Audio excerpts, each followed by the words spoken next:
أعلن يوم الثلاثاء عن صدور أوامر بإيداع 3 أشخاص الحبس المؤقت بعد مثولهم أمام نيابة سيدي بالعباس، وذلك على خلفية تورطهم في عمل إجرامي متمثل في تجميع وصيانة قوارب على أمل استعمالها لاحقاً في الهجرة غير الشرعية عبر الإبحار السري، وفقاً لما كشف عنه بيان صادر عن خلية الإعلام والاتصال التابعة لمديرية الأمن الولائي بسيدي بالعباس. حدث هذا على خلفية تمكن شرطة سيدي بالعباس عبر رجال مصلحة الشرطة القضائية خلال الأيام القليلة الماضية من وضع حد لنشاط جماعة إجرامية منظمة اختصت في الإعداد والتحضير لجرائم متعلقة بتهريب البشر،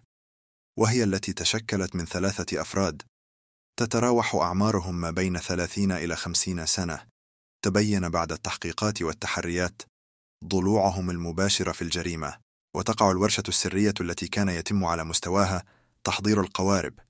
وسط مزرعة كائنة في الضاحية الجنوبية لمدينة سيدي بالعباس، وهي التي تم العثور بداخلها على 5 قوارب وضواغط هوائية، إضافة إلى محركين خاصين بالقوارب و5 قوالب تستعمل في صناعة القوارب، ناهيك عن معدات وأغراض أخرى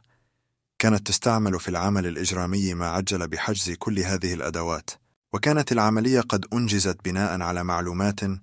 كانت قد وردت إلى مصالح الشرطة القضائية لأمن ولاية سيدي بالعباس، وهو ما عجل بتكثيف التحريات قبل أن يتم توقيف شخصين، لتمكن التحقيقات لاحقا من تأكيد تورط طرف ثالث في الجريمة، ما استدعى توقيفه بعد تحديد هويته ومكان تواجده. وتعتبر القضية هي الثانية التي تعالج بولاية سيدي بالعباس الداخلية، متعلقة بإنجاز وتحضير وتهيئة قوارب لغرض استعمالها لاحقا في الإبحار السري في إطار ما يعرف بالهجرة السرية انطلاقا من شواطئ غرب البلاد، وذلك بعد أن سبق لأفراد مصالح الدرك الوطني لدائرة سفيزف شرقي عاصمة ولاية سيدي بالعباس وأن عالجت قضية مماثلة خلال منتصف شهر فبراير من سنة 2022 بعد توقيفهم ل8 أشخاص تبين انتمائهم لشبكة وطنية نشطة عبر مجموعة من ولايات الوطن